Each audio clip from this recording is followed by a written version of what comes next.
All right, ladies and gentlemen, welcome back. And for today, we're going to be taking our very first look at KATY, one of the two new characters that we got from this Shang-Chi Legend of the Ten Rings update. Now, I know there is mixed feelings surrounding this character because of the fact that in the eyes of many, she's being added to the game instead of Shang-Chi's sister, who played a much bigger role in the movie. I understand that. However, that takes nothing away from the fact that the character actually has a very good kit. She is fun to play, easy to use, and I think she's a very good addition to any free-to-play players out there who are still progressing in the game.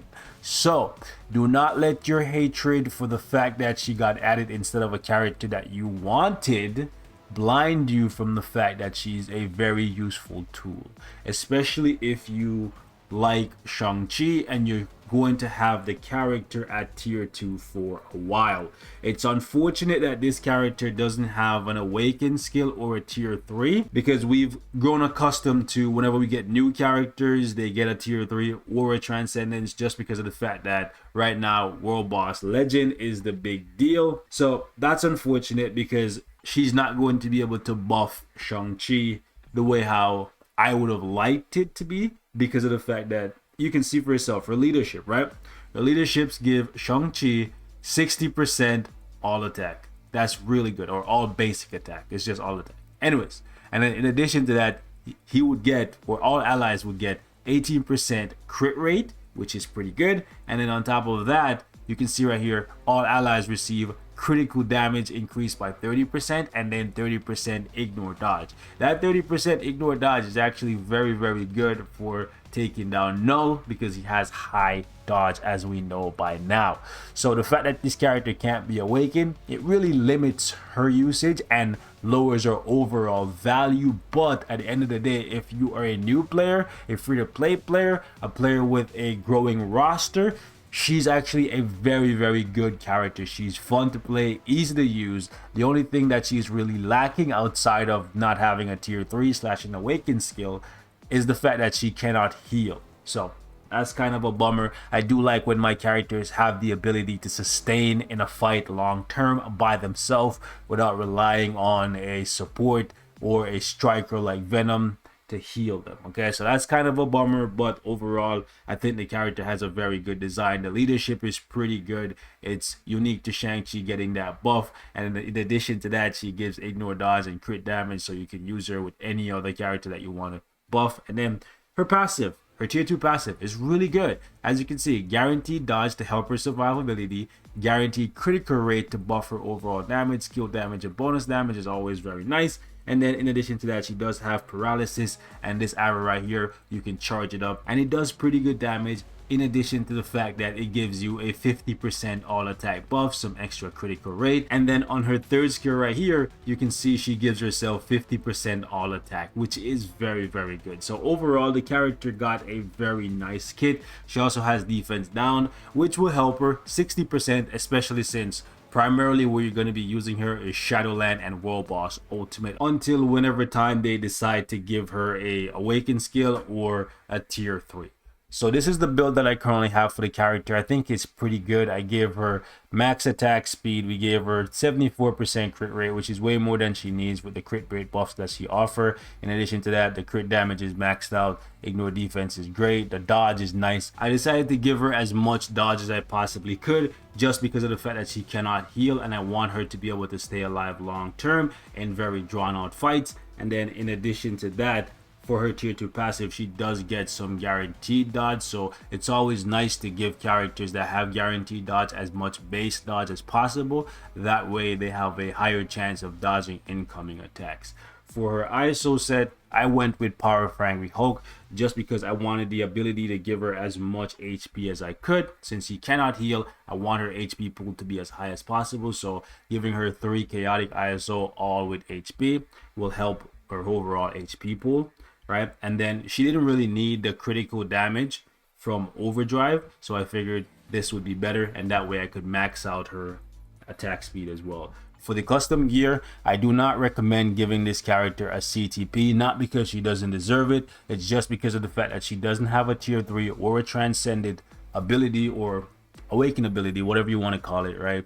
You awaken your characters to transcend them. So tomato tomato, it's the same thing basically. So because of the fact that she does not have the ability to be transcended or tier 3, I think it would be a wasted investment to put a CTP on her unless you just really love her and you have an abundance of CTPs. I think a damage proc obelisk 180 200 with some crit rate, since she doesn't need the crit damage, as you can see from the fact that I have over 200% and I didn't give her any in my overall build. You don't need anything with crit damage, so I just decided to give her crit rate and dodge to max out her dodge, and then a 180 proc. Overall, the character is pretty fun and easy to play, so I'll show you guys how I play with her. So I just basically go 3. The cool thing about the third skill is no matter how far away you are, you can activate the buff and the immunity. So if you see an incoming attack, some characters, when they need to use their buff skills, they have to run to the boss and then do it. For her, no matter how far away you are, you can activate that immunity. So that's really good. So I start off with the 3, then I'll go with the 5, fire those arrows in the air. You notice you have a lot of time in between those arrows going up and coming down. So after you activate the 3, then use the 5, you want to charge up the 4, and then you let it go, right? Always want to tap and hold. The thing about the arrows, it's pretty slow and it's like in a straight line. So if the boss, like, I don't know, runs a zigzag pattern, they usually don't, they just beeline to you, but you can miss basically because it's just being fired in a straight line, right?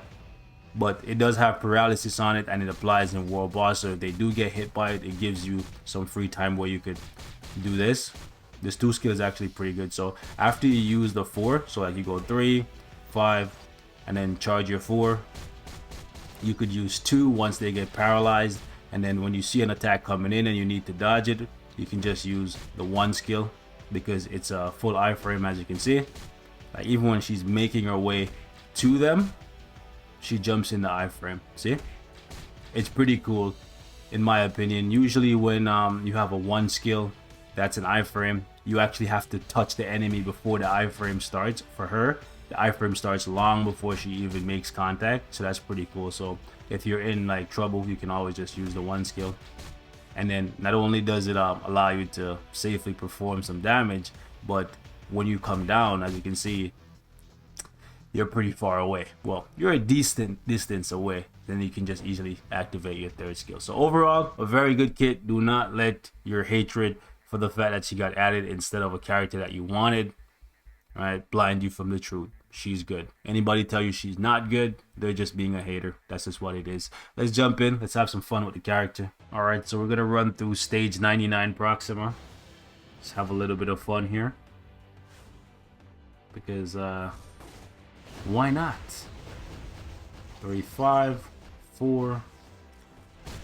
The only problem is if they move out of the area where they initially were, when you fire those arrows up, they will miss. But something that's pretty cool that some of you guys might not notice is the fact that you can fire the big arrow and then proc on the 2 skill, just because there's a while before the big arrow gets to the enemy because it's so slow. So we just fire the 2, and if the 5 doesn't activate the proc, we can just proc on 2 and then have everything hitting at the same time.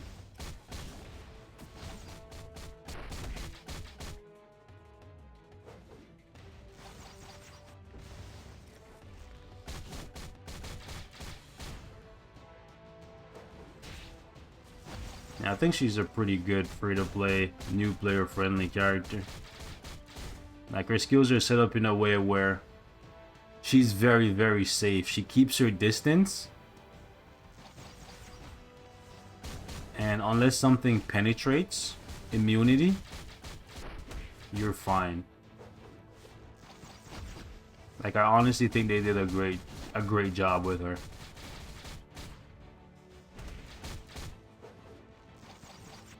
Like, I truly do. I truly do think she's one of the best, what you call it, bow, like archers in the game. We don't have too many, but if this is how HAWKEYE played when he used a bow and arrow, that would be great. A lot of people would be happy with that, right? So I think you guys should be happy with this as well. She's good for a tier 2 character. She's easy to play, fun, and I think she's kind of unique too, so that's cool. All right, let's see how she does against Corvus. She's a speed type, physical at that, so she shouldn't do too bad. I think she should do better than she did against Proxima, but this guy's pretty annoying, so you never know.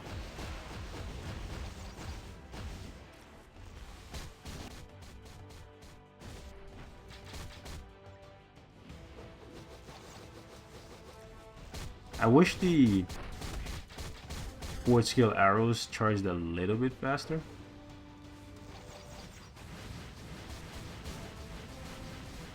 Just a little bit faster would have been nice, but it's okay.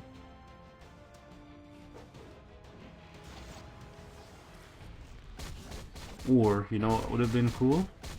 If they made it so that when the arrows from the 5th skill hit, they started paralyzing the enemy so they couldn't move while she was charging the 4th skill.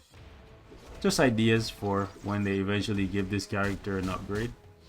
Because the fact that they didn't give her an awakened skill here means at some point in the future she's gonna get a uniform, original or otherwise.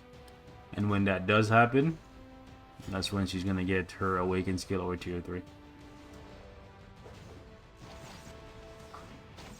Ooh. I was hoping that he wouldn't drop down so quickly so the arrow would get him and paralyze him, but it is what it is.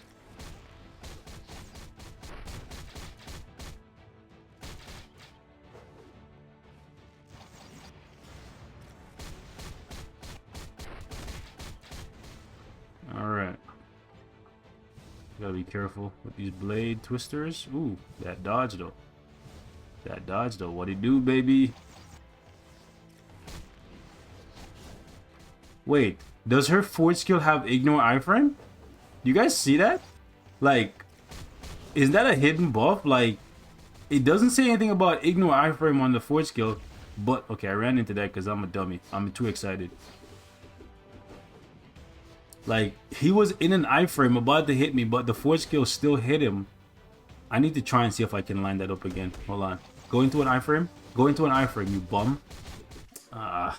I need to find out if she has ignore iframe on her 4th skill, because she shouldn't have been able to hit him. I'm confused. But either way, she's actually pretty good. Easy to play, fun to use, and overall, I think she's a great character, support or otherwise. So, good job to Netmarble. I know it's not what we wanted. It's what we got. And honestly, it's not too bad. So I'm on free-to-play account. I'm definitely going to build this character up. If you're free to play, if you're a progressing player, I think she's actually pretty good. Just don't over-invest, you know? Just get her to tier 2, give her a regular obelisk, and use her for what you need her for. That's pretty much it. I'm going to wrap it up right here. Thank you guys so much for watching. Leave me your thoughts in the comments, and I will catch you guys in the next one. Peace.